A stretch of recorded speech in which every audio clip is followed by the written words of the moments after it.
But the further in the past it gets, the less reliable of a predictor it is. That's why after 7 years, it's just like worthless. Thank heavens, right?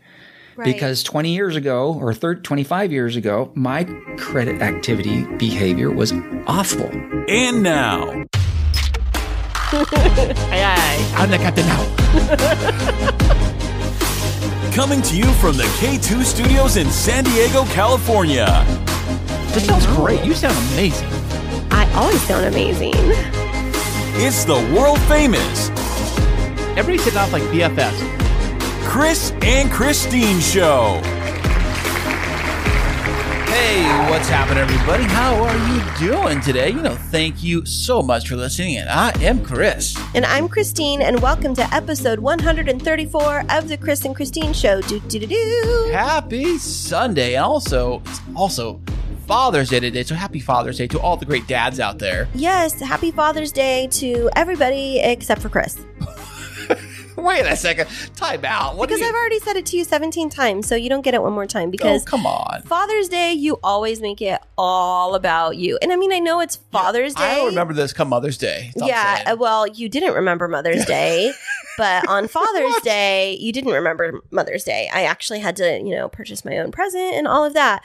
On Father's Day, it's like, so what are we doing today? And I'm like, well, I guess I'm making you breakfast. And you're like, okay. It was delicious. And then at dinner, I made this beautiful dinner and we sat down and you were like, oh, where's the bacon wrapped asparagus? And I was like, oh my gosh, I'm so sorry. I forgot to make that. But I made the fruit salad, the broccoli salad, the white rice, the garlic bread, the New York steaks. Wow. We even baked you a cake.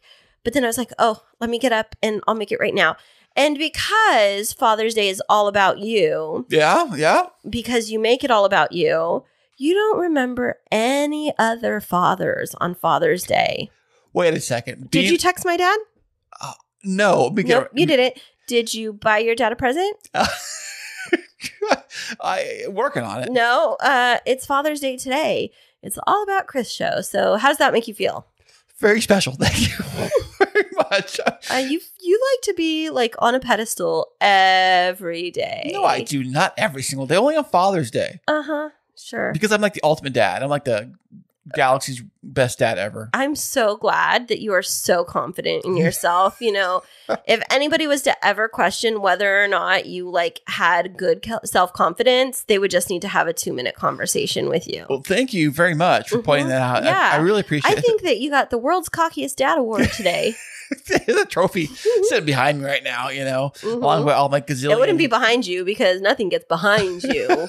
What's that mean? Super cocky father. Yeah, I guess so. Well, happy Father's Day. Well, thank you. To everybody else out there. No. Not me.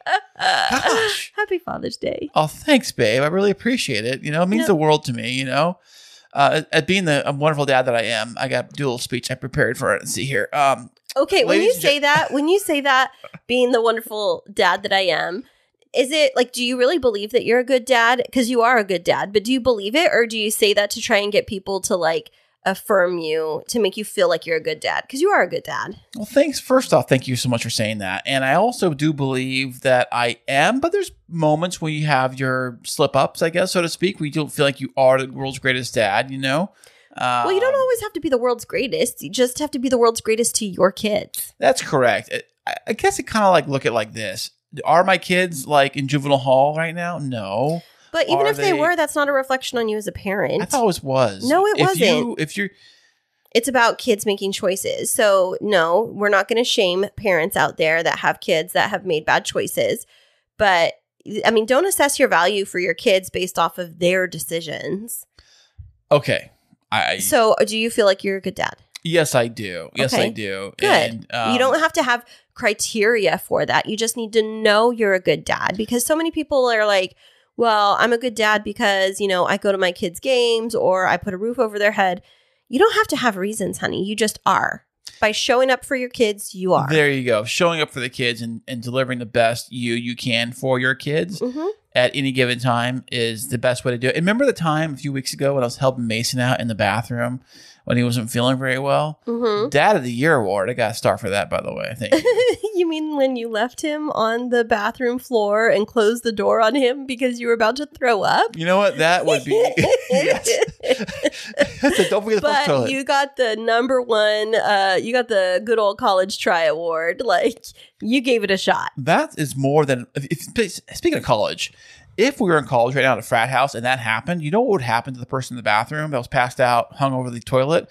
Sharpie time. You know what I'm saying? Sharpie all over their face, Sharpie all over themselves. What are you talking about? Have you even lived in a frat house? And you'd post that on social media and it'd go viral. Oh my gosh, that's like every movie you've ever watched. That's not real life. Google frat party pictures and you will No, don't. This is a family-friendly podcast. Or even drunk party pictures from like frat houses and stuff. Negative. And the funniest ones are when people are like passed over like on the toilet and somehow I don't know how they do this, but they stack bottles or beer cans on their head in like a tower. Is this like something that you Google in the evening? And they have Sharpies all over themselves. You know what's funny? It does not discriminate. It could be girls or boys. I've seen crazy pictures from both. But back to Father's Day, because this is what we were talking about. Frat parties. Back to that, baby. Yeah, go ahead. Yeah, so I was asking you honestly, do you really truly believe that you're a good father? Honestly, yes, I do. Good. I'm glad you do.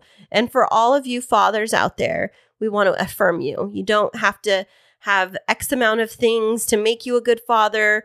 You know, you don't have to list all of these different things. Just the fact that you show up for your kids is enough. You know, it's really funny because I was looking on social media today, hun, and I was looking at all of these, like my friends that were posting like, my dad is the best dad in the world. And I was like thinking, well, they can't all be the best dad in the world, but they can be the best dad in the world to their kid. And that's what's most important. It's like your children should feel like you're the best dad in the world.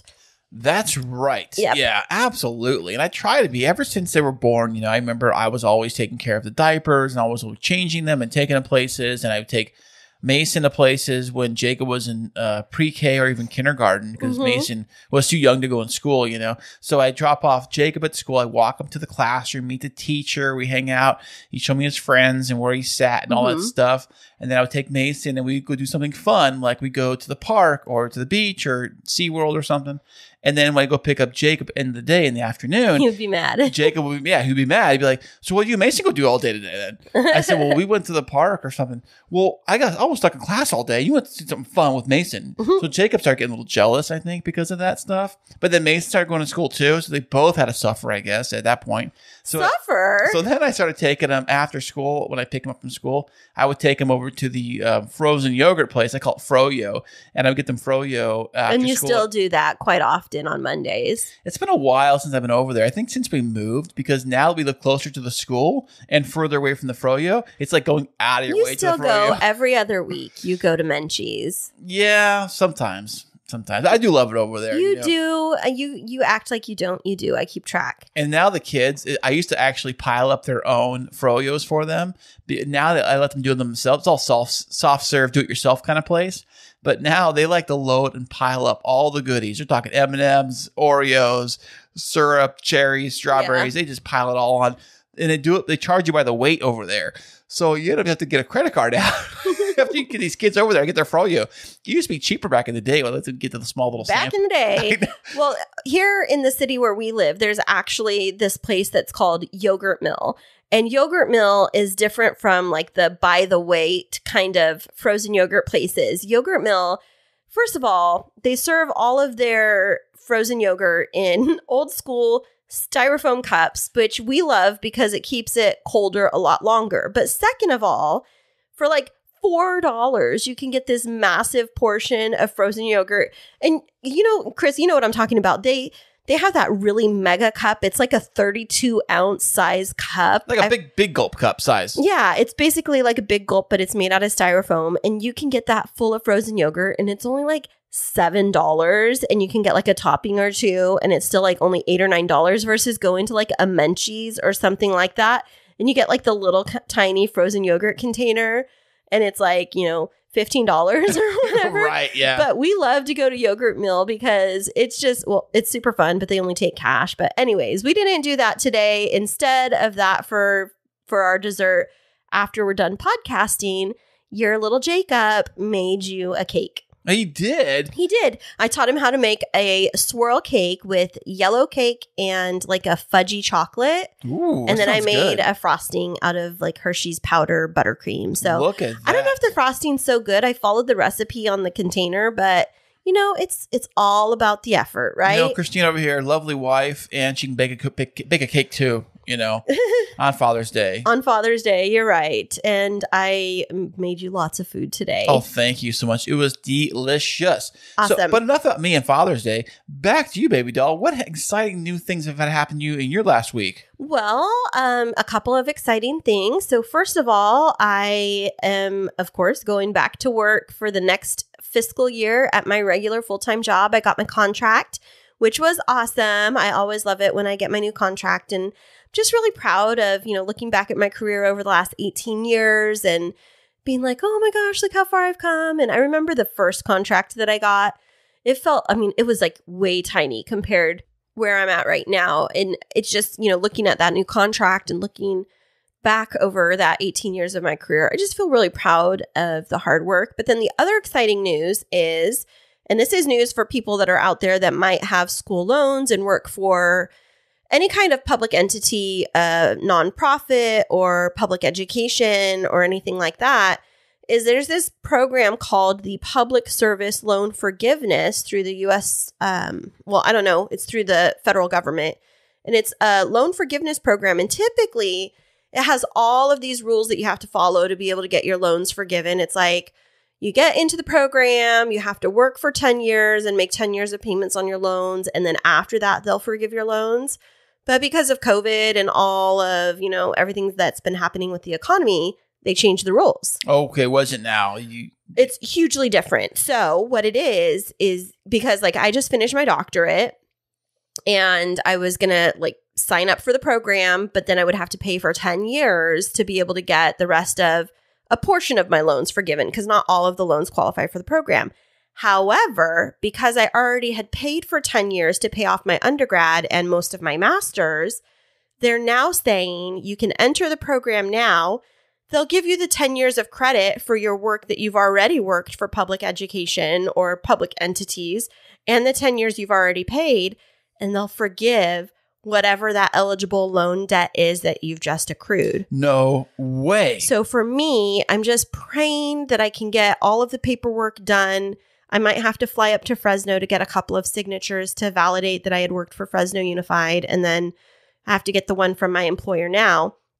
But if I can get everything in before October, then it looks like about 60 to 70% of my loans will be forgiven. That's all loans? Well, 60 to 70% of my loans qualify, because what happened is like, okay, so they've done all of these really different things to like help people out. And it's like you have 3 or 4 different types of school loans that you can get. One is called FFELP. Another one is a direct, they call it like a direct subsidized loan. It means like the government is paying the interest on your loan while you're in school. The other one is like a direct graduate loan. Well, the direct subsidized loan and the FFELP loans, you can get them consolidated through the federal government into one payment. Then that whole payment qualifies for forgiveness. No way. Look at that. Mm-hmm. Working the system, babe. I love it. Well, I mean, it would be amazing because just the payment on that stuff alone. Oh, I didn't want to hear it. What is it? $1,800 a month. Whoa. That's and like, they could forgive wow. the whole thing. No way. Potentially. That whole payment. Well, that sounds like a good idea. Let's do that. I know. So I'm just, and this is for anybody out there that might be like facing student loan debt. I mean, for me, I had a very expensive doctoral program. It's definitely paying its way with the different opportunities that I've been getting. But that was really exciting news. So I'm working really hard to try and get all that paperwork in because I would really love that. I mean, that would be such a huge gift. And, there might be people out there that are like, why are you getting your loans forgiven? Da, da, da, da. But you've got to remember, I've worked 18 years at the very beginning of my career, very low wages, just because I was really passionate about teaching, giving lots of different hours to work with kids. And it's like, okay, I'm okay with getting my loans forgiven with all that I've given to public education. I feel like it's well earned. Do they have something like that with the GI Bill? Yes, they do. Okay. But you don't have to take out loans with the GI Bill. It's just you get an allotment at the very beginning. And it's like after 4 years of service, then you get this amount of money that you can use towards education. But you can't only use it towards education. Nothing else, right? Living expenses associated with education, like reasonable living expenses, Right. but it has to be it has to be used for you or a direct family member. Oh, okay. Yeah. That is also beneficial too for those who have served, and thank you for your service. Right, absolutely. And so it's rare that you get a situation like this where the government says, okay, we're going to change the rules and make it easier for you to take advantage of this program. And so that was really exciting news. But then the other very big news is... Wait, there's more? That wasn't the biggest thing? Yes, but wait, there's more. Kristine Smith Designs Studios is officially finished. No way. Yes, it is. And Oh, wow. It looks amazing, babe. it does look amazing. And the painter came back to do some touching up because some of the paint had kind of buckled with the heat. It was just way too hot. And we were talking about it today that the room was closed off and it was trying to make it dry way too fast, which caused it to crack. So he came back and fixed all of it. And you and I got our first little bits of furniture for in there. Oh, yeah. It's getting so cute. Nice little trip over to the Home Depot, which is it's a store that you buy home goods for. Oh my gosh, everybody that's listening knows what Home Depot is. Well, maybe not. Maybe you live in a different country. You never know. They have them in other countries. They do? Mhm. Really? Mhm. Or what they call like Hut Depot in some other No, countries? Or what? Home Depot, don't just watch yourself now. Don't be stereotyping. Igloo Depot or Oh my gosh, that's so stereotypical and not appropriate. You're such a dingbat. Okay. So, yeah, we went to Home Depot. We got these really cool workbenches, and they're just going to be fantastic. And I can't wait until you put the shelves together for my cooler. Oh yeah, we got because Kristine also not only has the workspace for her office and for her design studio, we also have a full-on built-in walk-in cooler, which is about 6 feet by 8 feet, correct? Something like that. Totally. Now it's tall by about what 10, 12 feet tall, maybe. 10 I don't know if it's that tall, but it has a good amount of space. Yeah, Maybe it's 10. like 8 feet inside. Right, which gives you that height. Yep. So we're going to use the height to our advantage by putting The in height. to using building in shelves. That I we like can how you say height. height. Height. It's like karate. That's right. And we're going to put shelves in there that we're going to put baskets and your flower stuff. Baskets? What are you talking Aren't they about? the baskets you said you can put on there? No, arrangements. That's what I said. Arrangements. Baskets. Don't they come baskets? No. I am the wedding helper coordinator around here, you know. Wedding helper coordinator? You mean logistics manager?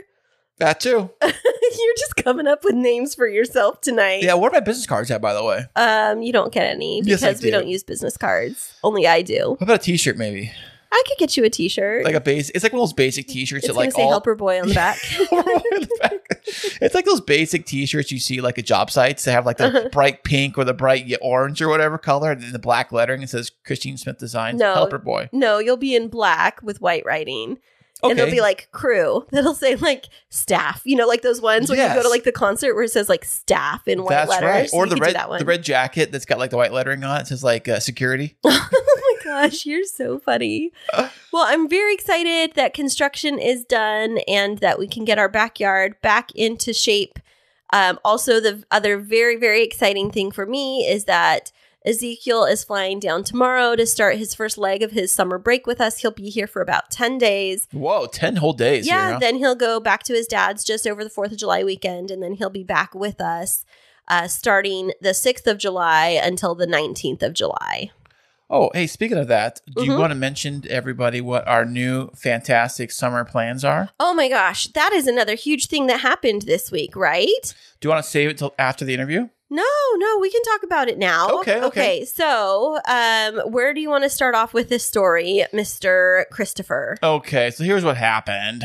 All right, so Are you going to tell the full story or are you going to tell the Chris looks like a hero story? baby, what story do you think I would tell? I think that you need to tell the truth. First of all, the cruise got canceled because who procrastinated? Okay, the reason why the cruise got canceled, we actually had the cruise paid for. Everything was good to go. Kristine was looking at boarding procedures, all the fine details. Kristine reads all that stuff. Most of us don't read that stuff, but Kristine reads all that stuff. All that stuff. So she's looking at the requirements to get on the cruise ship, and there was a section about COVID requirements for your COVID vaccine proof of vaccination you have to prove before you get to the ship. First of all, I knew that anybody over 12 needed to be vaccinated. So we had planned for that. We were all going to be we were going to have both shots before we cruised. Now you can go, Kris. So my oldest son, Jacob, is 12 years old. He just turned 12 this year. And if you may have not known that the COVID vaccination requirements have been fluctuating ever since they put them out. Oh, you're trying to justify your decision. Okay. Yes, thank you so much. So some places said you had to have them. Some places said you didn't. Some places said you just needed a proof of negative COVID test, and so on and so forth. But the cruise ships have consistently said you needed to have a vaccine. They've told us for over a year, and I've been asking you for 9 months, and I've been telling you and the boy's mother, and your mom has been telling you to get him vaccinated. So honestly, I just procrastinated getting Jacob vaccinated in time, or at all for that matter. And now we don't have any time to actually get him vaccinated before the cruise ship sails.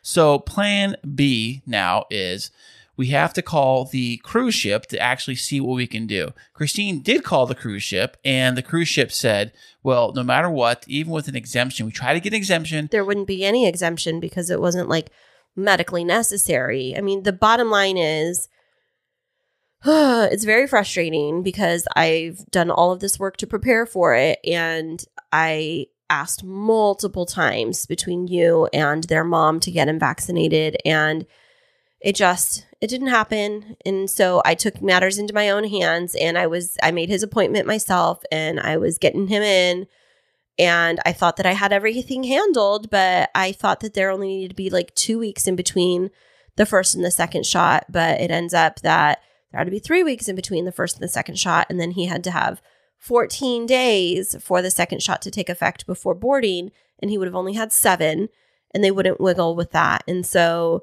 there was no exemptions that were given. And so, we found that out last weekend, but we had to wait until Monday to like get all the answers from the different departments. And so the kids were at school when you and I were going through all of that. And I was angry, quite honestly. I was so angry because I'd paid for everything myself out of my savings and out of my business. And, just to be really honest, it was really hard because it's like thousands of dollars that I'd set aside. And it was like, I don't know. It was just a really hard situation. And so what were the options that you gave me? Well, one option I gave you is that I don't have to cruise. I can stay home with Jacob, and Jacob and I can stay home for the entire week. And that was just like it was so frustrating because it's like we're doing this as a family, and then it leaves me as cruising without you, my best friend, and without one of our kids. And then I'm on full-time mom duty for, 7 days plus traveling with 2 kids by myself, which is not what I signed up for, which isn't fair. No matter which way you cut this wasn't going to be fair for me, right? No, it's not fair. It was, these were the options you gave. None of them I agreed to. You stay behind and stay with Jacob. You leave Jacob behind, or what was the other one you said? Like that we just stay in Miami for the entire 9 days. Correct. What's wrong with that? And let's drive to the Keys and let's just like drive around. Right. Oh my gosh. Fantastic. Yes. Let's fly our kids all the way across the country and let's just, hang out in a hotel. Hang out in the hotel and at a beach. And, that might have been okay. But don't forget, we also looked into going to Hawaii, shifting the entire gear and switching plans to that Hawaii. was after you. Okay. So you suggested the Miami thing. And so then we started to brainstorm and we're like, okay, if we can't go on the cruise, and finally I talked to a really nice guy. He was able to get us a full refund for the cruise. It hasn't happened yet under the vaccination requirements. And so we were like, okay, we're going to get this money back. Let's just fly to the Bahamas. We're going to fly to the Bahamas. We'll go stay at the Atlantis Resort, which is where the kids really wanted to go. And it's like staying at a water park for a couple of days. And yes, we're going to pay more for accommodations. And then we're going to have to pay for all of our meals. But we're still making good on our promise. And then, like you said, I read all the fine print. So before we committed, I was like, okay, all the kids have passports. The little ones have passport cards. Ezekiel, you and I have passport books. And I was like, oh, well, the passport cards work for the cruise, but let me make sure that they work for flying. And guess what? What? They don't. Oh, man. no. So we were like, back to the drawing board. And so then we went back to your idea of Miami. And then I was upstairs and you were kind of like doing stuff around the house. And I was like, you know what? I wonder how far it is from Miami to Orlando. And we already were renting a rental car for the first couple of days, a minivan. And then I was like, okay, it's like 3.5 hours or 3 hours and 45 minutes from Miami to Orlando. And then I was like, hey, Kris, what if we pivot and we take the boys to Disney World? And what did you say? I said, absolutely. Let's do that. Yeah. And so long story short, we made a pivot. And I know this might sound like hashtag first world problems. It totally is. It totally is. It was just very frustrating because, you know, here we've gone through so much with COVID and we thought, oh, finally, we're going to be able to have this international trip for the first time as a family. We had our first Hawaii trip canceled for the wedding. We've had all of these other, you know, thorns put in the way of all of our travel plans over the last few years. We were like, finally, the cruise. But, you know, when we sat down on that morning after we had to cancel everything, I think I said something to you like, I think this is actually going to work out better, whatever we figure out. First of all, there's a reason.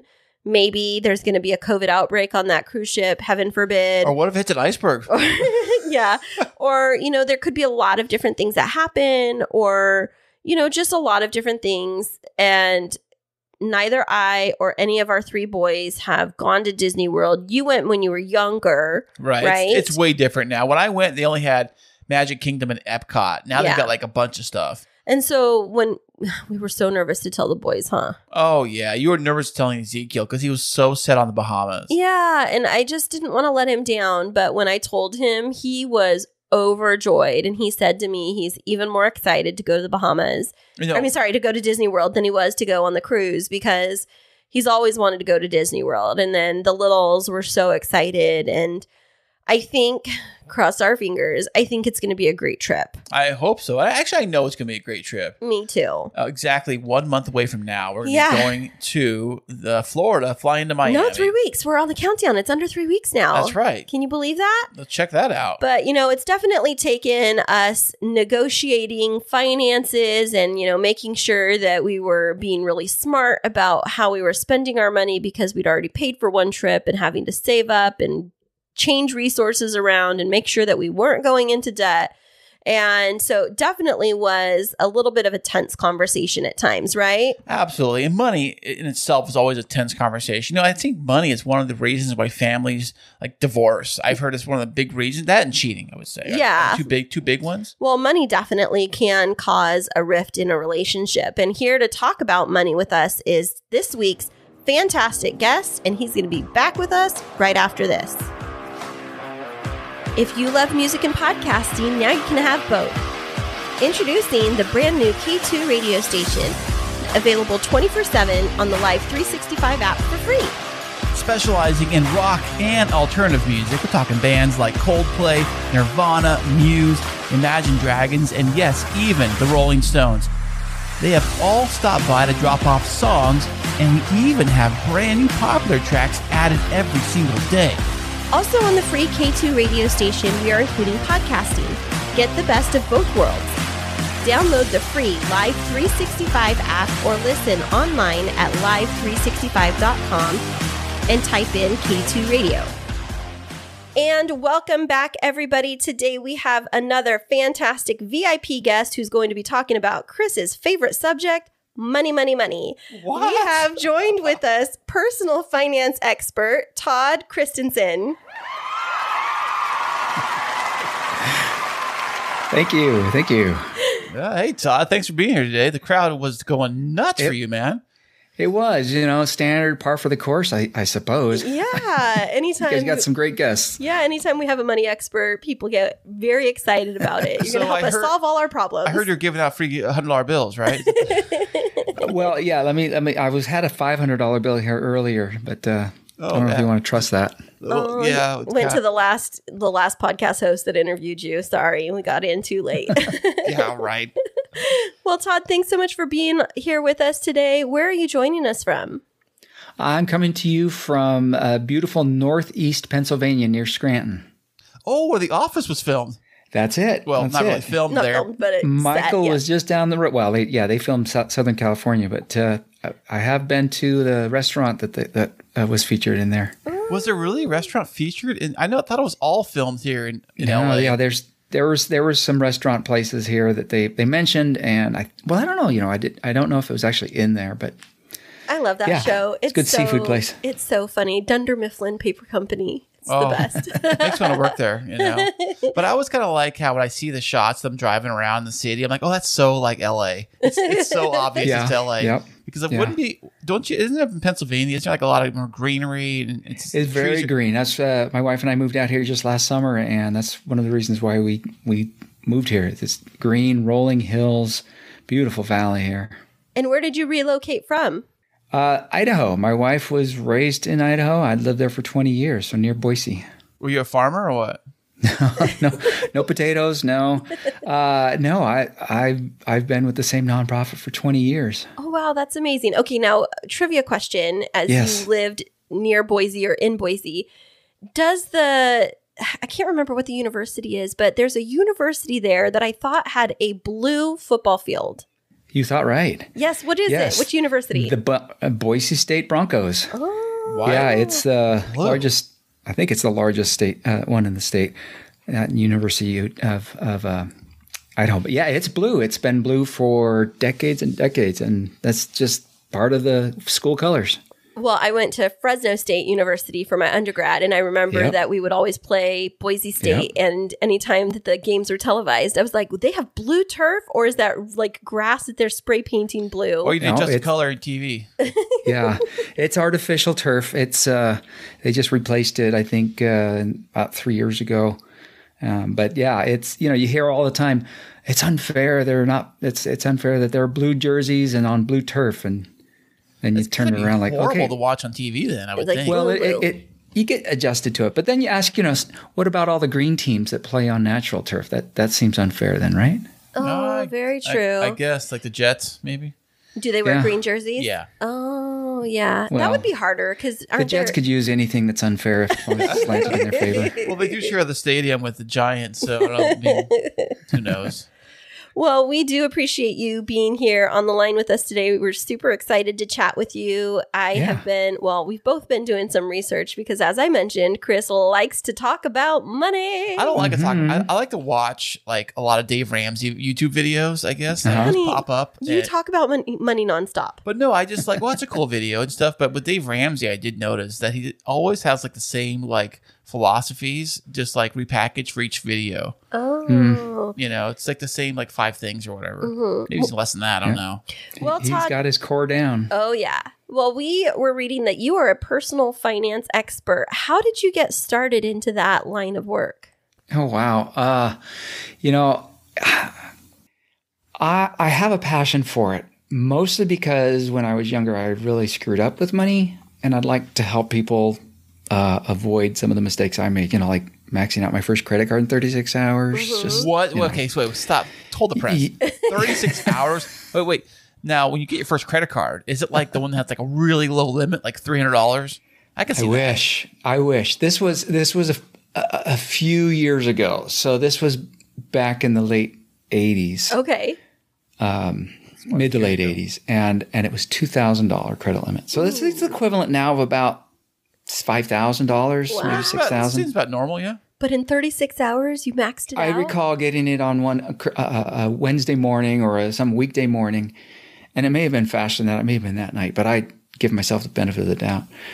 But I went to a local, like a guitar store, and bought a professional keyboard. I had dreams of hitting the road and being like Jagger. I don't know. Yeah. But that didn't work out. And the keyboard was about $2,000? Yeah. Well, the keyboard itself was about $1,800. Yeah. Well, $1,600, then I think a couple $100 for each of the 2 studio monitors, another $50, $60, $100 for the stand. Yeah, I know. All the extras. And it was right about $2,000. And so I thought it was a great deal because when I got my first credit card statement, $50. I'm like, sweet. Oh, yeah, minimum payment. All this for $50 a month. And so I sent off, this was even before the internet. That's how long ago it was. I sent off a check. And about 3 weeks later, I made sure that the check had cleared. Mm-hmm. And I went shopping. I thought, okay, I can go get some groceries because I was a college student. Right. And I bought I had like $20, $25 worth of food in the grocery cart, and my card was declined. I was so mad. Oh no! Like they cashed my $50 check. I can't even, now they're not letting me buy $20 worth of food. And I called so irate and I said, okay, what's going on? And they said, well, Mr. Christensen. And if you're 20 years old, 21, 22 years old, and they're calling you Mr., I'm like, okay, maybe I did something wrong. And they said all but about $5 of that payment went to just covering the interest. Oh, right. So I had a quick lesson in interest. How much was the interest on that first credit card? Do you remember? It was, I would not be surprised if it, in my mind, I think it was 1990 or 19.9. Wow. But if it was 25, I wouldn't be surprised. Wow. How high do they get to those credit card interest? What's like, are they cap on those? No, unfortunately. The average right now, as we talk, it's about 16.5%, 17%. It's pretty high over the last 20 years I've been following this. It ranges anywhere from it's been ranging between 14 and 16, but we're the last 6 or 7 months been near 17. But that's the standard if you have good interest, if you have good credit. But if you have not so stellar credit, you're going to probably be in the 20%, 25%. But you get store cards that are in 25, 30% range. Right. Those store cards are higher than regular credit cards? Yeah, they are, because they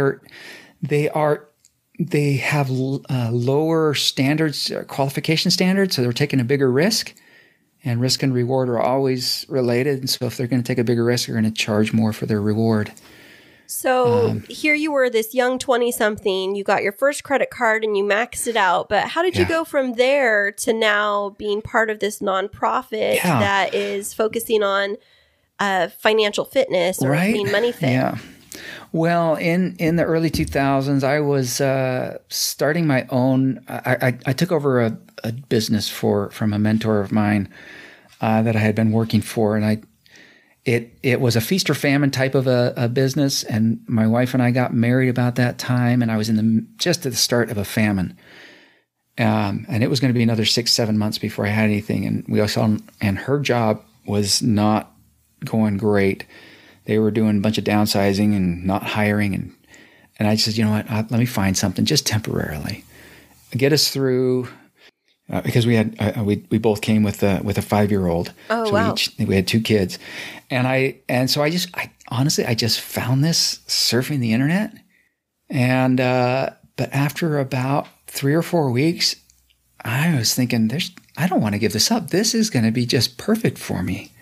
Now, when you started with the company, were you in a solid financial state, or were you already like struggling with some debt of your own going into this work? I had paid everything off by then, all my undergrad and my master's student loans. I had refinanced and had been able to pay them off in the early 2000s. My wife had been through a divorce and had a little debt left over from that we were dealing with. But neither of us had ever owned a home, and that's what we did. Is we went out and got a home while we were engaged. We went and signed the papers and moved in about the same time we got married. Well, that's exciting. Yeah, it was. So you got started with this company thinking that it was just going to be kind of a bridge for you. Yeah, exactly. And it involved a lot of teaching. They said, hey, can you get some of these personal finance classes into high schools?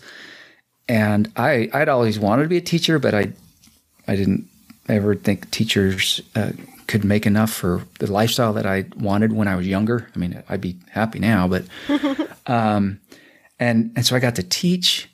And it was all the best things about teaching without all the worst things about teaching. And so I got to go in and teach, enjoyed being with the kids, high school, middle school. I even went down to elementary and all the way up to college and beyond adults.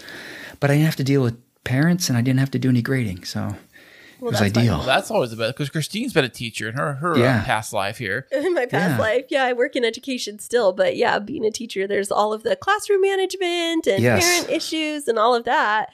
But so you can imagine, but as an economics teacher in high school, I started to do work with personal finance with the kids because it was interesting. As seniors in high school, you'd ask them, well, what is it that you want to do for a living?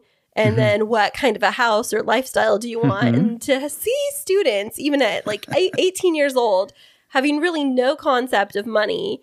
And, they would be like, oh, well, I want to be a rap music star. And I'm like, okay, well, how's your first album? And they're like, oh, well, I'm, that's down the line. I'm like, okay, so what are you going to do right now? Oh, I'm just going to, be like my mom. I'm going to stay at home. And I'm like, okay, and what kind of lifestyle do you want? And it's like, mansion and all this. I'm like, so what millionaire are you going to marry? And they're like, oh, no, my boyfriend and I.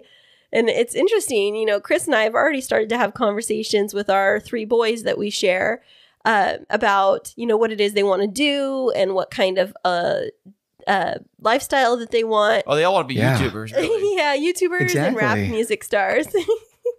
I would ask for years, I'd go in one of the classes that I would teach would be about choosing a career and matching it with your lifestyle. And it was about 2012, 2015, somewhere in that neighborhood, I started hearing, I'm going to be a YouTuber. And it really took off about 2018, 2019, that they would all, I want to be a YouTuber. And I had no idea what they were talking about early on until I saw my own teenage boys or tweeners at that point watching other people play video games. Right. Yep. I don't get that. Or the opening of toys, unboxing stuff. Yeah. I mean, you never know what the whole deal is. But I guess, they come back and say, well, do you like to play football or basketball or something like that? And I said, yeah. I said, well, have you ever watched a game? Okay. I guess I can understand that. I guess it makes sense. I didn't think about it like that. So it's like professional something. We're all watching it. It's just the fact that they're getting paid, like the professional athletes are getting paid, but the NFL Network is a little more, I guess, they got the stuff figured out versus like a random YouTube channel. Much more formalized. Right, exactly. That's interesting. So is your work with MoneyFit only at the school level, or do you work with adults? Yeah, we work with our actually primary client that we work with on our main program, which is a debt management program. That's for adults who are struggling with debt, usually high interest rates, credit cards, medical, collections. As far as education goes, I go wherever there is a demand, wherever there is an opportunity. I mean, I've been into businesses, I've been into government agencies, I've been to prison and jail. And oh, really? Yeah. So a prisoner comes to you with debt, like obviously they can't pay it because they're in prison. So what do you start with somebody like that? That's where I would go in and teach a class on basic spending plans, budgeting, and paycheck management and how to deal with debt. So, I just talk about some of the basics so that when they are out, they have at least a little empowerment to base their life going forward on.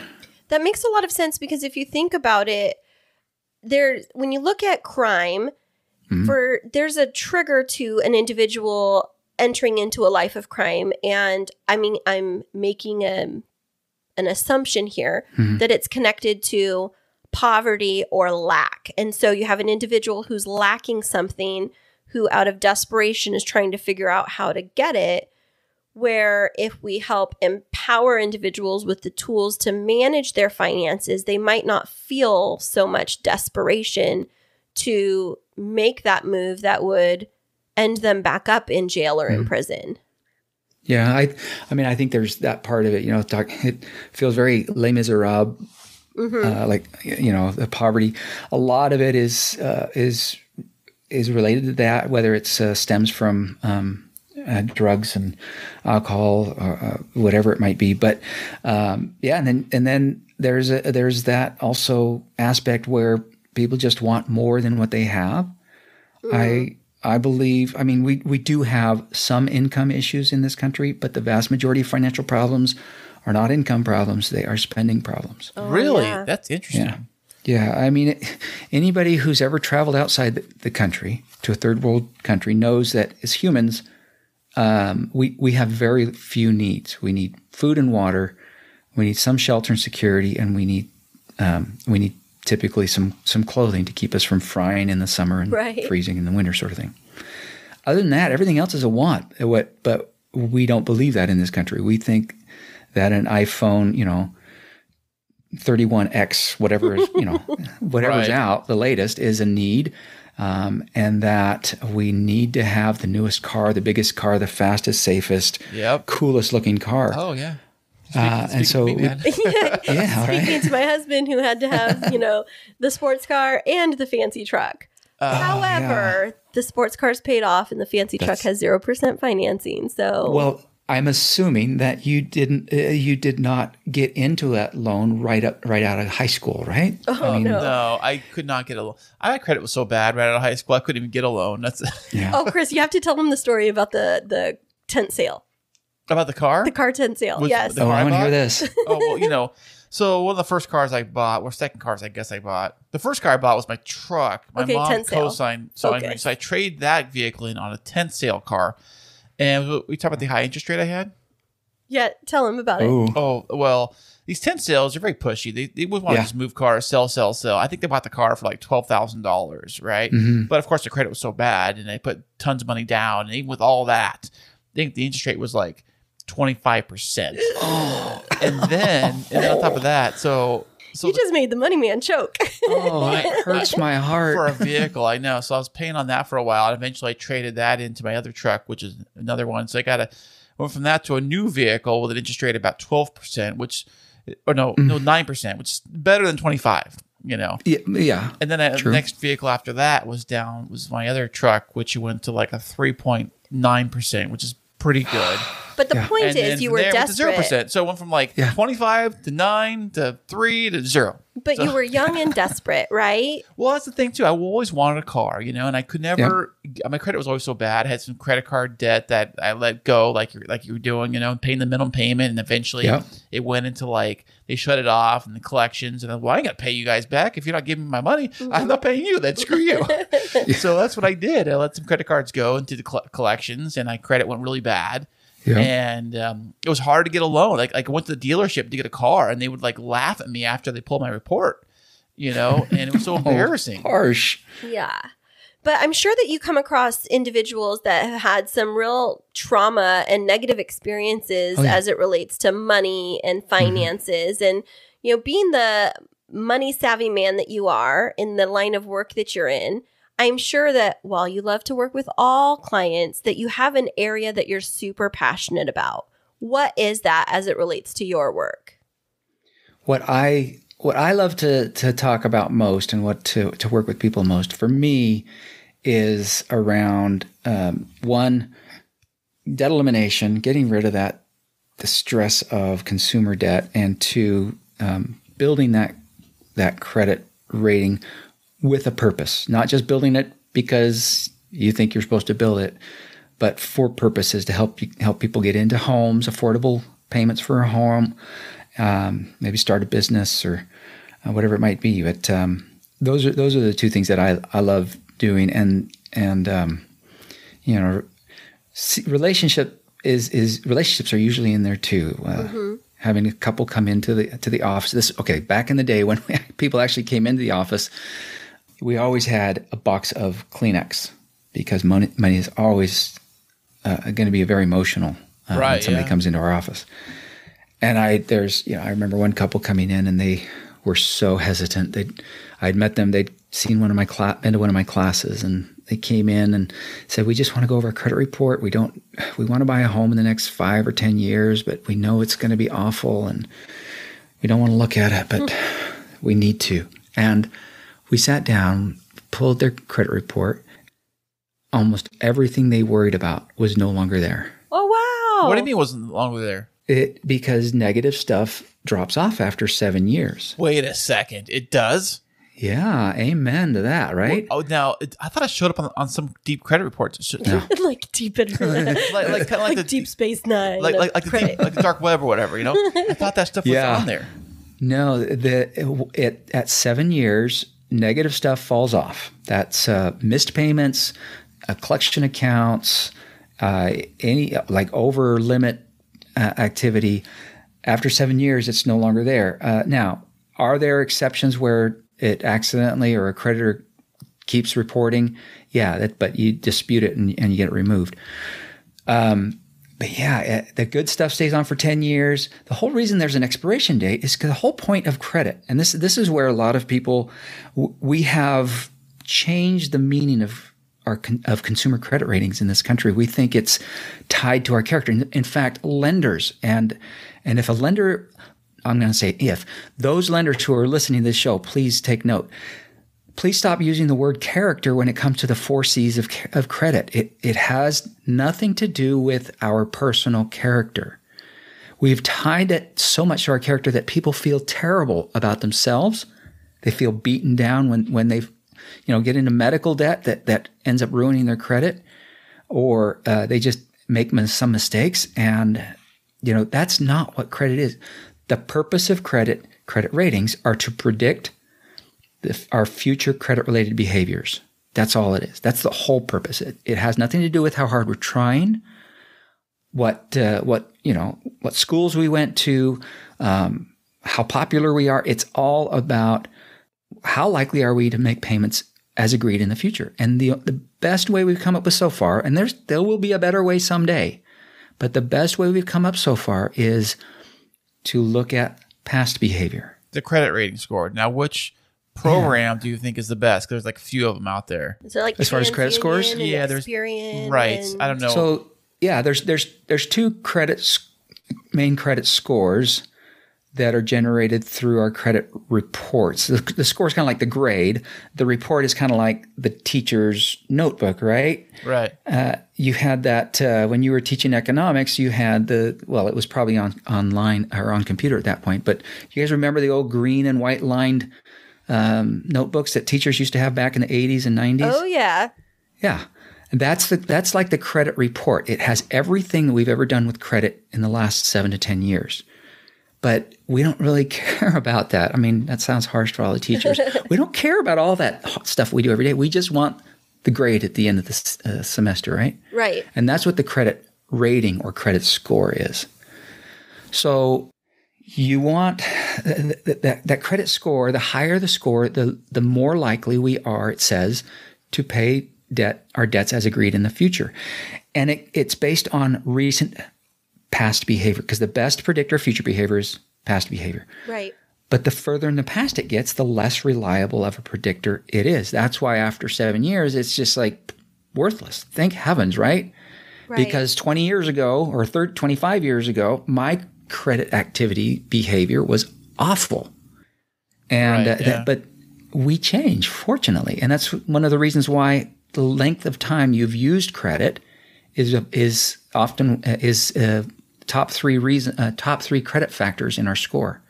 Because the longer we've had it and used it, the more lessons we've learned, good or bad, and the more likely we are to pay as agreed. Well, you're sharing some really positive news for me, because Kris and I have been married almost 2 years, but my previous marriage ended 7.5 years ago, and it was finalized like 6.5 years ago with we had to have a short sale on our previous house, and I was left with a mountain of debt from that previous marriage. And so what you're saying, it's filled with a lot of hope for me, because when Kris and I got together, one of the things that's so funny, it was like, I don't know, Kris, I think it was our second date, right?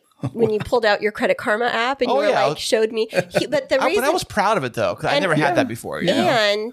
And it was because we'd already been open and talking about like past traumas and financial traumas that we'd endured in our past relationships. And so he was being super transparent. And I said very honestly to him, I don't want to show you mine because I honestly don't know what it is, because I've still been through the ringer and it was still fresh enough. I mean, we've been together for 4 years now. So it was only, 2.5, 3 years before that I was closing the chapter on that heavy stuff. And so, having that following me has definitely been, you almost feel like you're wearing a scarlet letter when you go in places. And I remember a year ago, or just over a year ago, I went into a car dealership to purchase a new vehicle because I had a Camaro and it only had 4 seats in it, but we're a family of 5. So as we were blending our family, I found the need to get a family vehicle. And I walked into the dealership like so nervous. And it was one of those things, again, because I was thinking it was a reflection on my character. Like, I don't know what you're going to find. You know, I'm a really good person. Here's my paycheck. I make a lot of money. Please don't judge me. Yeah, whatever that number is, I went through a really messy divorce and, you know, I'm feeling like I have to give my entire life story. Right. Because so much of our society is dependent on credit scores. I mean, we talk about this a lot in my work in education, is about how credit scores or lack of a credit history impact our historically marginalized populations, individuals of color, because they don't have those doors open to them to even establish credit. And it can be this great divider for people. And it just feels like, why do we even have it? Yeah. It's almost like it creates the culture of like the haves and the have-nots. The haves have great credit and the whole world opens to them. And the have-nots have horrible or no credit. Well, they charge the world and then they become the have-nots. Right. And then they charge them these super high interest rates, and it kind of continues to be this system of oppression. So how do people break free? It certainly feels that way. I mean, there are issues with our credit reporting on the credit reporting side. Credit reporting, creditors, it's still optional what they report and to whom they report or if they report. Right.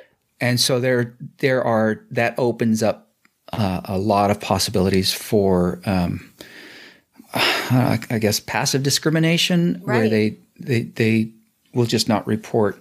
I don't think there's much active of that going on, but it's just the way it's developed over the years. Yes, there are issues.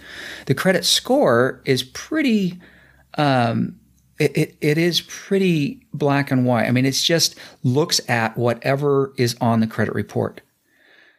So the problem is, here's the thing. It's, you know, I've worked with a lot of people who have very high incomes and have terrible credit. And I've worked with people who have very modest or meager incomes even and have excellent credit. So the income doesn't reflect the credit report at all? There is a correlation, but it's not cause and effect. Absolutely not. I mean, income is not there. There are over 130 factors in the FICO score model, the 8 plus those since 8, and not a single one of them has anything to do with income.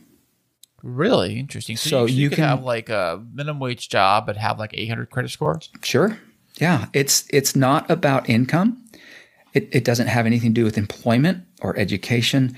It's just, are you using whatever credit, small as it might be, are you paying it back as agreed and keeping your balances as low as possible? And so, you know, I remember talking with an architect and his wife who was also working, and they were making, in today's dollars, probably $250,000 a year. They were struggling make ends meet, because their credit was not great.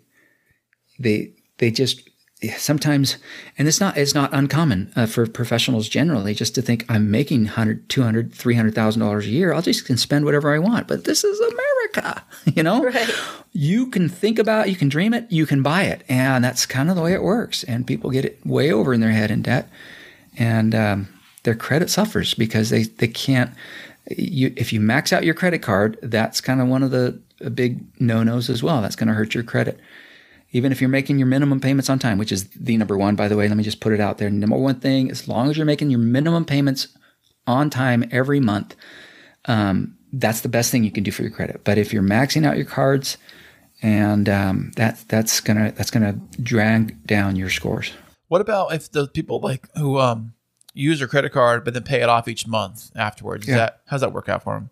Yeah, generally, I actually what I recommend is, because you want to keep your card active. You don't. There's no score. None of those scores says anything about how many purchases you have to make or how big of purchases the purchases have to be.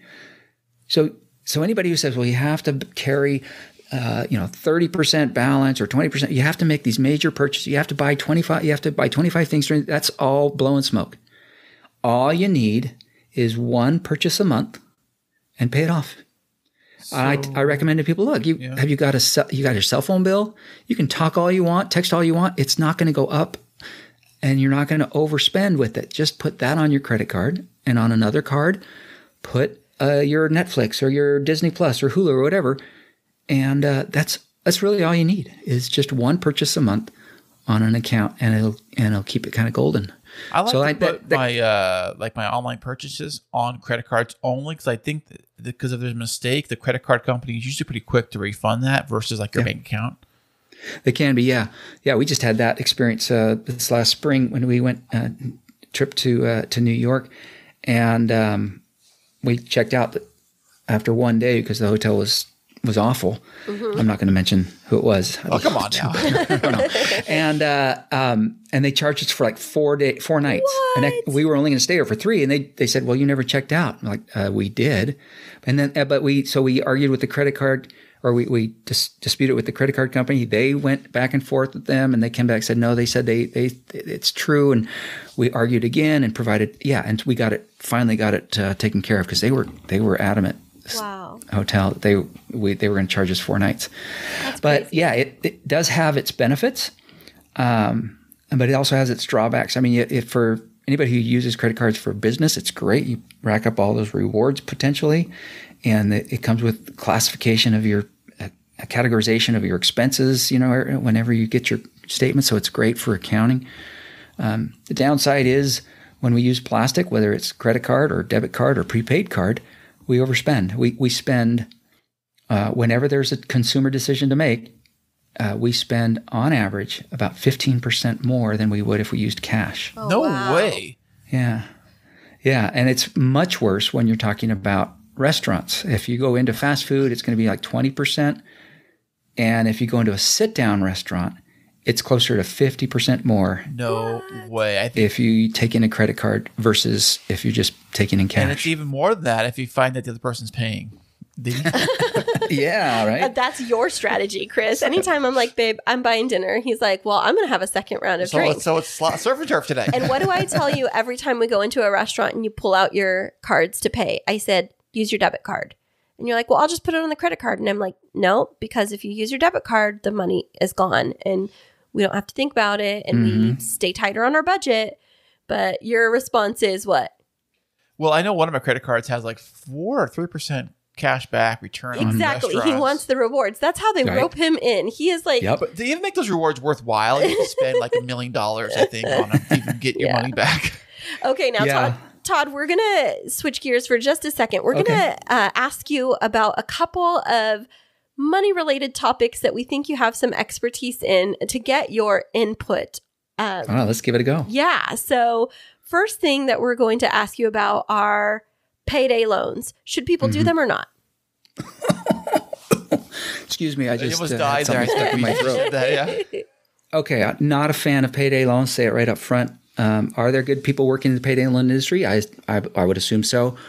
But a payday loan fee works out. They advertise it is usually very low end, 15% up to 25%. And so you think, credit cards.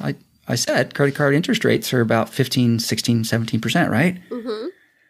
But a payday loan fee is for a loan that's generally 2 weeks. And so if you want to compare apples to apples, you have to extend that 2-week loan into a 52-week loan. Oh, wow. So multiply, say, 15% times 26, because that's how many 2-week periods are in a year. And all of a sudden, you're at almost 400% annualized interest. Right. And they can put that on the paperwork when you do sign, because I've done the payday loan a few times. I did. Yeah. I did a couple of them right after I got that credit card, I think, early on. But yeah. Okay, next topic, rent-to-own furniture stores. Should you buy your furniture there? If you want to pay twice as much for what you're getting as what you can get in a normal store, go ahead. The prices that they advertise are weekly usually. Their monthly payments, they say, get this for this much a month. And we're all used to monthly payments, but they're usually weekly payments. Right. And I've had a number of several rent-to-own managers, former rent-to-own managers in some of my class, and they say, yeah, if the payment was due at 12 o'clock and it's not in my office I'm sending somebody out at 11:30, so that at 12:01 they will be taking back the couch or the. Oh my gosh! Right, I knew a guy clients. that did that as a living, and it's tough work because you get the door slammed on you, probably shotgun pulled on you. You get all kinds of people. They're not gonna. I mean, you're taking their stuff. It's like a repossession thing, even though it's not really their stuff. It's the rent-to-own company's stuff. It's hard work too doing that, but I get what you're saying, and I've actually done the rent-to-own thing. And when I did it, there was a plan where you could pay it off early, and they didn't accrue any extra interest or some goofy thing like that. But you had like a 12-month window to do that, and that's what I did for like a wash machine. Yeah, I used one. Moved once, this was 25 years ago, and the company rented some appliances because they got lost on the rental truck at the time. Oh wow! And so that we used that. That's kind of what it made sense for. But generally, I tell people, look, instead of saying, it's only 60% more or 50, it's only instead of doing that, I say, what would it be like to have two of those high definition TVs instead of just one for the same price? And all of a sudden they think, oh, wait a minute, I could have one in each room for what I'm paying. It's a different way of looking at things because the prices are quite a bit higher. But they have to be because they're taking much of higher of a risk. And again, risk and reward, I don't fault them for that. It's just, I generally recommend people try a different way. Excellent. Thank you for that. Okay. Next topic. Transferring balances on credit cards for lowest interest rates. Perspective on that. Okay. So it's not a bad thing necessarily, but it can end up horrendously against you because it's not a debt. A lot of people think I'm paying off my debts. You're not. You're just shuffling your debt. Right. I call it the debt shuffle. Yeah. Same thing with a debt consolidation loan. You're just moving your debt from this account to that account. And if you don't focus on paying down the debts after that, it does you no good. Oh, I have 0% interest. Well, what do you think the majority of people do when they all of a sudden realize that they have zero interest and a bunch of extra credit cards that have zero balances? They spend. Yeah.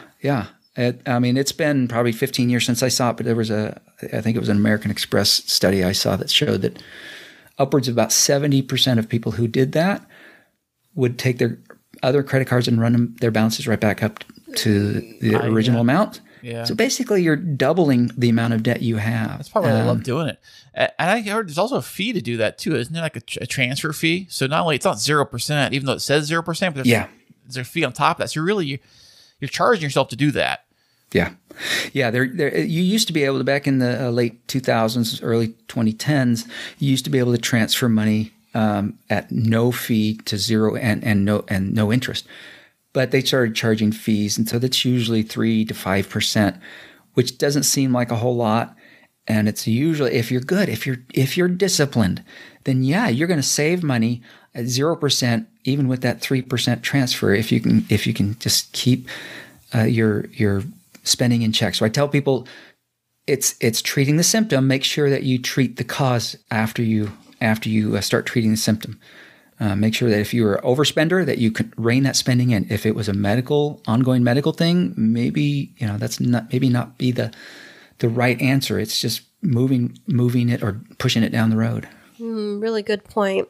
Okay, I have one more for you before we go on to our next topic. So the next question is, do you think that people should fall into the let me take advantage of this credit card promotion and get a new credit card so that I can get XYZ thing free? So for example, when people are flying on the airplanes, they always have those fill out the American Airlines or whatever credit card application to get 100,000 free miles after you spend $5,000.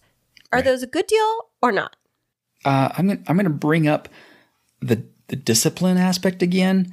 Most of those reward cards, not all, but those that have rewards worth really focusing on will have an annual fee, and a lot of them will give you a first year free, which that's great. But if you don't put that in your in your calendar and a reminder to cancel it or to take advantage of it. There's a reason why they give those. They are giving those rewards away. It's as much as we'd like to think that they are just being kind and being a generous company. They absolutely know that by offering rewards, they're going to get more people to sign up who are going to carry balances and pay fees. Yep. Right. So on balance, it's in the credit card company's favor. If you're disciplined and you are focused, most of those reward cards, you need to just pick one or two and just focus on that one or two. That the shotgun approach doesn't really end up all that great.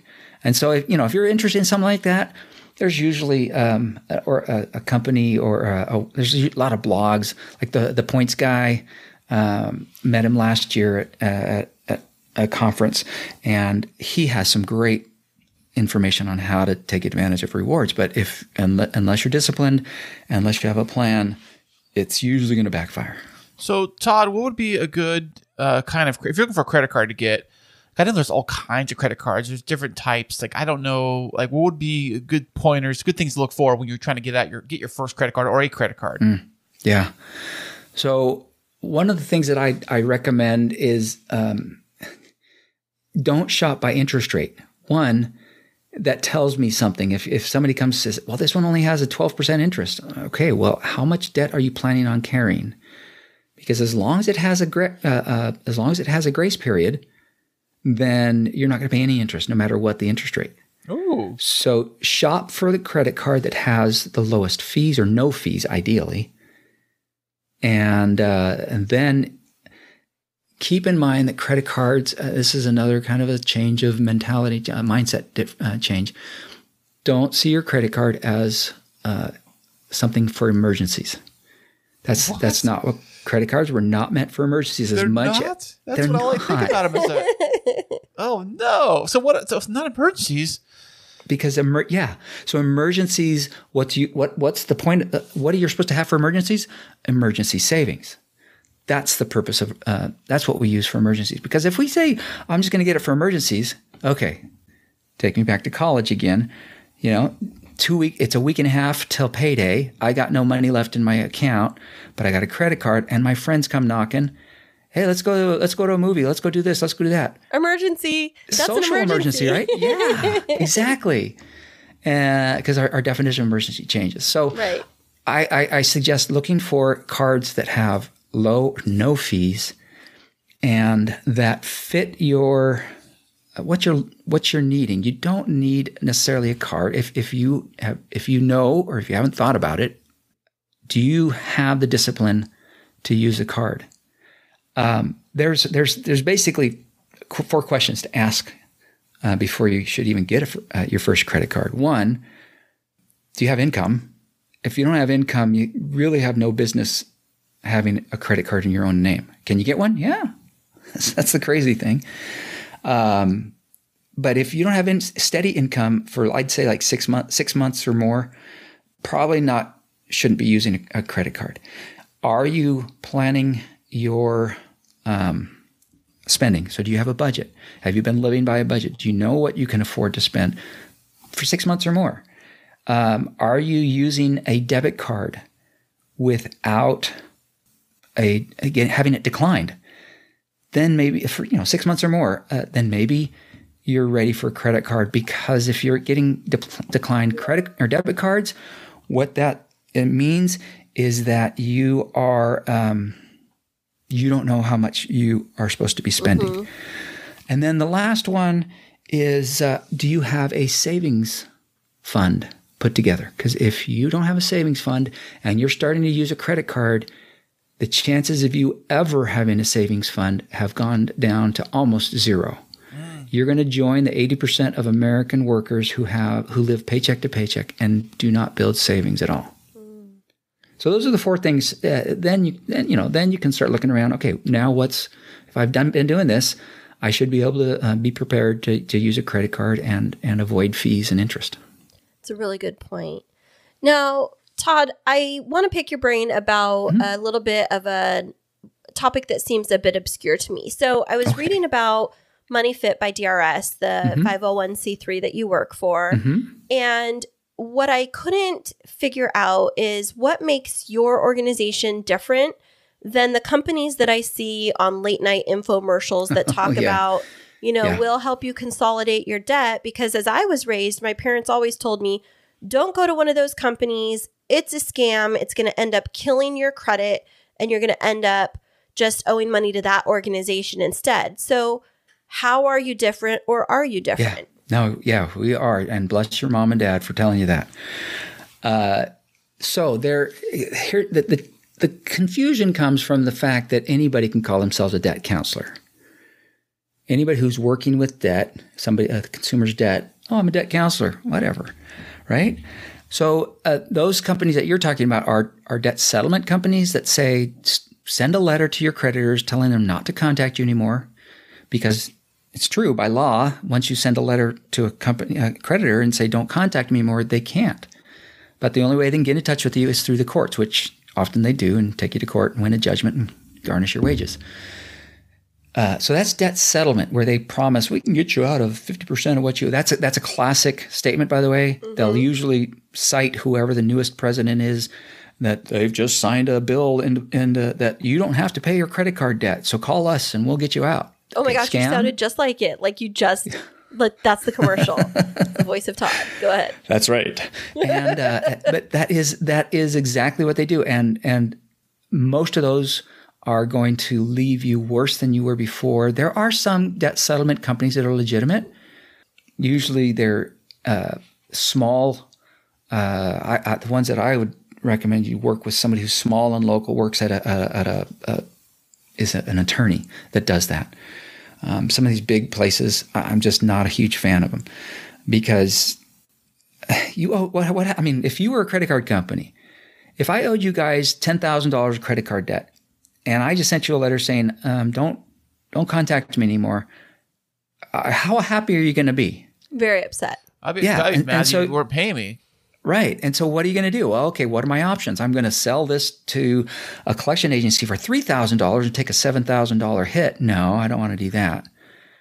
Let's pay an attorney $2,000 or $3,000 to file something in court, and then we'll start garnishing your wages because you ticked us off so much, we're willing to do that. They can do that? They can garnish your wages? Oh, yeah. Yeah. How? If they get a judgment in court, win a judgment in court against you, and they will, if you owe them money, you'll get a summons, and if you don't show up, they win automatically. It's a default judgment. Now, is that for every single state, or is it only certain states? I'm not an attorney, so I can't answer that exactly. But I don't know of states. I'm not aware of states where they can't do that. Oh, okay. I know that when it comes to credit, there are different rules for different states. Yeah. You see in the little fine print and stuff. So I didn't know that California this and New York that. So I was just wondering if they can do that here. I was kind of worried now. Yeah, no. So that's always a concern. So where let's see, what was the original question? I got off on my tangent. So the question was on those. What makes you different at Money Fit by DRS versus those debt consolidation loan places? Right. So Money Fit by DRS is a nonprofit consumer credit counseling agency. So our clients through a consumer credit counseling agency like ours will pay 100% of what they owe. The agency works with the creditors to establish a new agreement rather than a adversarial approach, which is the debt settlement, which we're going to force them to accept this. It's a partnership approach where the creditors already have these kind of plans available if the consumer needs them, where the interest rates will we work on interest rates. So the interest rates are down to 0% or 2 or 5 or 8%. So that's a huge deal. When somebody's got that 18, 25, 30%, I've seen default interest rates, and you guys know that default is code for penalty. Mm-hmm. You miss a payment and your interest rate shoots up. I've seen default rates as high as 60 and 70% on credit cards. Those are not payday loans; those are credit cards. What? They're usually cards that are targeting high risk borrowers, consumers. But somebody's got a 20, 30, 40% interest rate, and all of a sudden now they can pay it off at 2% or 5%. That's a big deal. And their monthly payment goes way down, and they're out of debt in 5 years or less, no prepayment penalty. They've got a partner in the whole process to step them through. There's no direct effect on the FICO credit score. There are some fees, but they're capped by every state. They're very reasonable. And even with those fees, the monthly payment typically goes way down.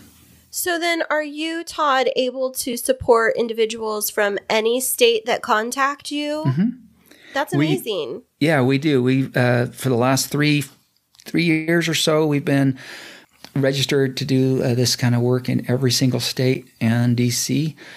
There are limitations to the types of debt.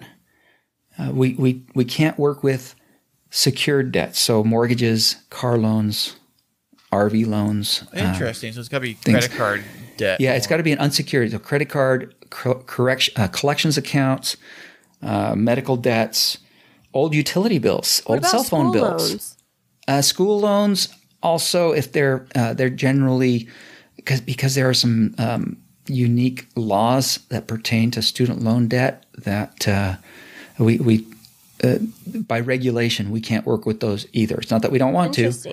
We do have some student loan counseling services, but student loans have been the things have been changing so much with student loan debt over the last 5-10 years, and even in the last couple of years that it's challenging to get to do much within that. It's challenging to pay them back too. Let me tell you. Yeah, tell me about it. My goodness. Dr. Kristine over here living the life of the school loans. Yep.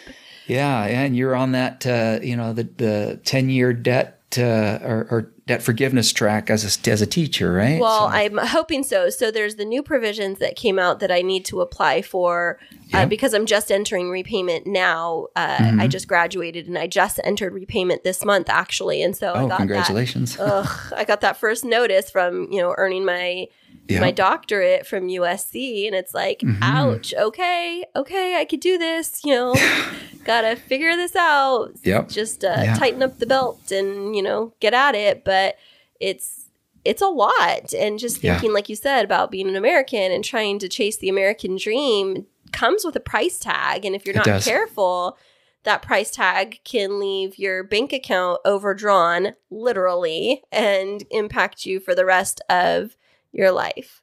So now on that note, Todd, for our listeners, because we have them from all over the country, all over the world that are listening in, and they're thinking, goodness, I could really use some of these strategies and figuring out how to get control of my finances and get out of debt because it just feels yucky. How can they reach out to you at MoneyFit by DRS?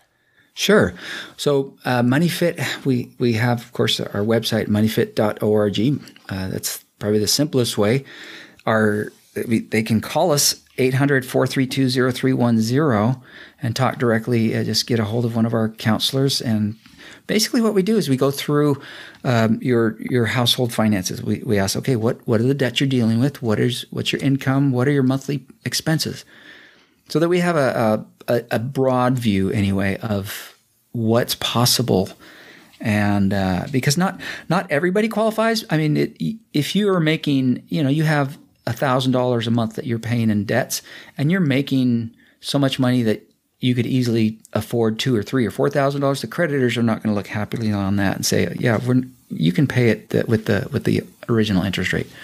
But most people are going to be that contact us are going to be in that point where they're like, I'm just, I'm not sure how long this can last, or I'm already in trouble.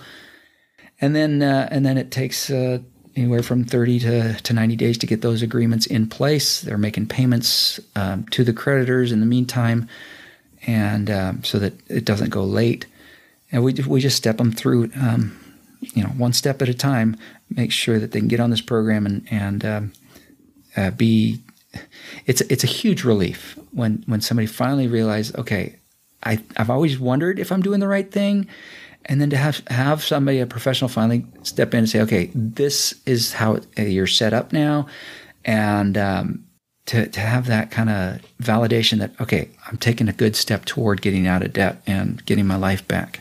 Well, Todd, thank you so much for the insight that you've provided. And I would say that you've broken down some of the myths of finances for us in terms of demystifying or kind of breaking that code of what it takes to actually make your way to financial freedom and solid credit. And so I just want to thank you on behalf of all of our listeners.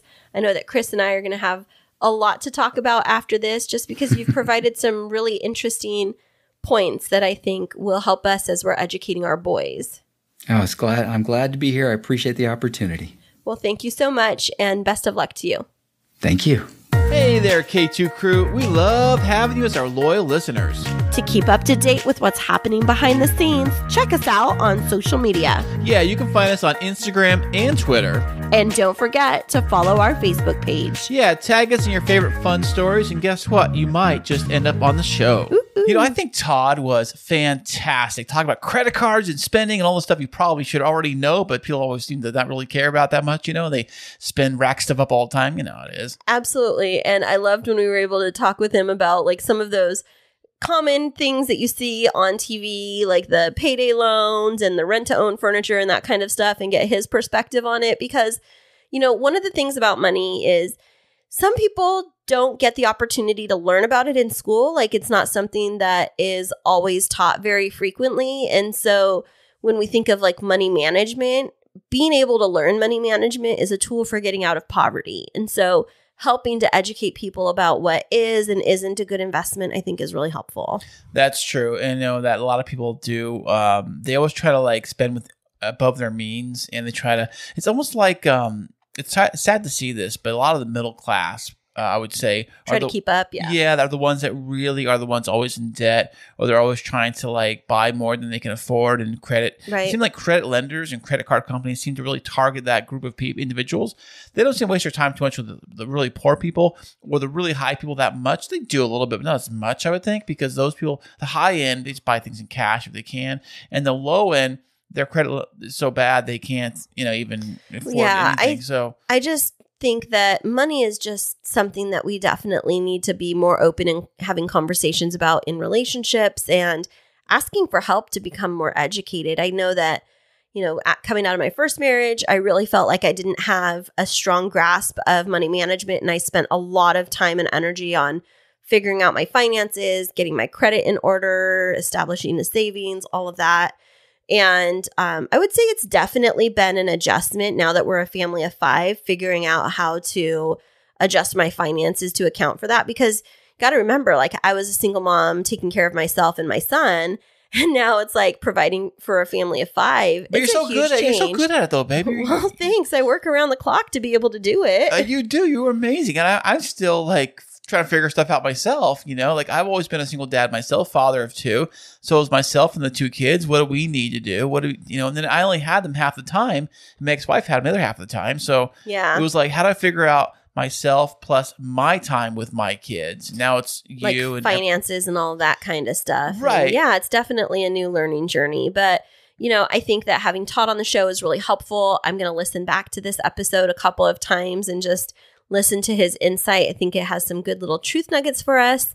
And where else can our listeners find more of our episodes or hear us on the replay? You always can go to our website, which is krisandkristineshow.com. And on that website, we have, of course, the podcast and podcast stuff, all kinds of little banners you can click on. So you like Spotify, got one for that, Apple, so on and so forth. Also, we have Kristine Smith Designs, your very own link to her website right on there. Absolutely. And don't forget to check out Live 365 and the new K2 radio station. Tune in. You'll hear snippets of lots of different past versions of our podcast episodes and great music, and you can just tune in and let Kris keep you company all day long. That's right. It's running 24/7, baby doll. I don't know if I can handle that. I mean, you're a lot. The handle 24/7, Kris? 24/7, Kris. No, if you ever wanted a little bit of happy in your life, definitely tune in to K2 Radio on Live 365, because Kris has a way of just lifting everybody's spirit. I sure do, baby, don't I? Well, thanks so much for being here with us, and we'll be back with you next week.